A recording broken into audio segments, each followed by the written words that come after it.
క్రీస్తునందున్న ప్రియులకు ప్రేమతో వందనాలు తెలియజేయుచున్నాను. ఈరోజు దేవుడు మనకు చేస్తున్న వాగ్దానం ఏమిటనగా యెషయా గ్రంథము 48వ అధ్యాయం 17వ వచనం.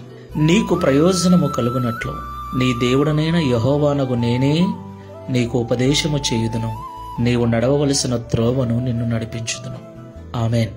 నా ప్రియమైన సహోదరి సహోదరులారా, ఈ లోకంలో జీవిస్తున్న మనమందరం కూడా కుటుంబాలుగా జీవిస్తున్నాం. కుటుంబ పోషణ కొరకు ప్రతిదినం ఉదయం లేచింది మొదలు రాత్రి పడుకునేంత వరకు వ్యాపారం నిమిత్తము కావచ్చు, ఉద్యోగం నిమిత్తము కావచ్చు, వ్యవసాయం నిమిత్తము కావచ్చు, జీవనోపాధి నిమిత్తం కావచ్చు, అనేక ఆలోచనలు కలిగి అనేక మార్గాల గుండా ప్రతిదినం మనం ప్రయాణం చేస్తున్నాం.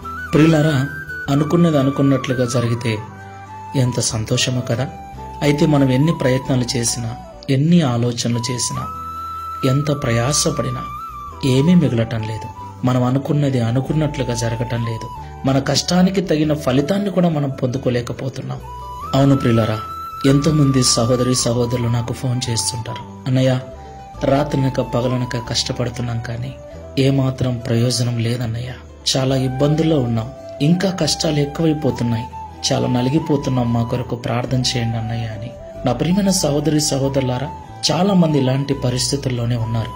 అయితే మనకు ప్రయోజనము కలుగునట్లు మన దేవుడు మనకు మంచి ఆలోచన చెప్పి సరైన మార్గంలో మనం నడిపిస్తానని ఈరోజు వాగ్దానం చేస్తున్నాడు.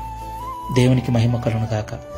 కాబట్టి నిరుత్సాహపడక, అధైర్యపడక, మోకాళ్లను బలపరిచి ప్రార్థనాపూర్వకంగా మీ పనులను ప్రయాణాలను దేవునికి అప్పగించండి. దేవుడే మిమ్మల్ని నడిపిస్తాడు.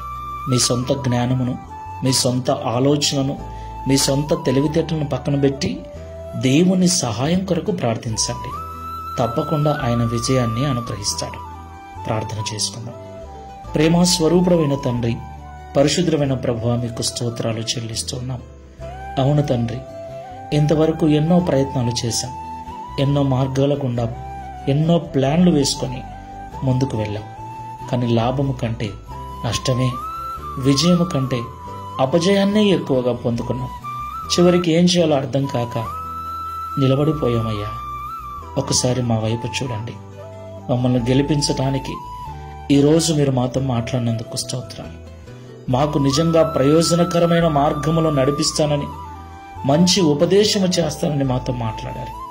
అయ్యా, మా జ్ఞానమును, మా తెలివితేటలను, మా సొంత ఆలోచనలను విడిచిపెట్టి ఇక ప్రార్థనాపూర్వకంగా నీ మాటల ప్రకారంగా నడుచుకున్నటకు సహాయం చేయమని, తద్వారా ఈ లోకంలో జయ జీవితమును పొందుకొని నీకు సాక్షులముగా జీవించుటకు సహాయం చేయమని, తద్వారా ఈ దిన వాగ్దానమును మా అందరి జీవితంలో నెరవేర్చి మీ నామమును మహిమపరుచుకుందాం.